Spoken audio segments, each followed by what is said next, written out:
कल्याण डोंबिवली उल्हासनगर अंबरनाथ या परिसरामध्ये गेली रात्रीपासून मुसळधार पाऊस कोसळत आहे। अनेक सखल भागांमध्ये पाणी साचलेलं आहे। आता आपण आहोत कल्याणच्या स्टेशन परिसरामध्ये।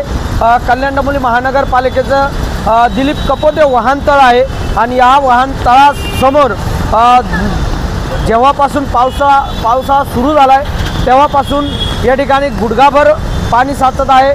काल माझाने बातमी दाखवली होती, या ठिकाणी जे नाले बांधलेले आहेत ते नाले रस्त्यांपेक्षा उंच आहेत आणि विशेष म्हणजे हे नाले फक्त नावापुरतेच असल्याचं लक्षात येत आहे, कारण की या जे नाले जे आहेत यामध्ये जाणारं पाणी जे आहे ते मुख्य नाल्यांपर्यंत पोहोचतच नाही आहे, फक्त नावासाठी हे नाले बांधल्याचं नागरिकांचं मत आहे। आपण जर पाहिलं तर गेले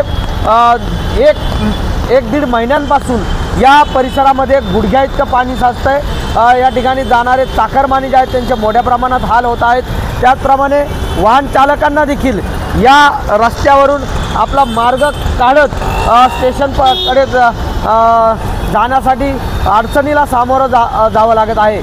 सुरेश काटे, एबीपी माझा, कल्याण। एबीपी माझा, उघडा डोळे बघा नीट।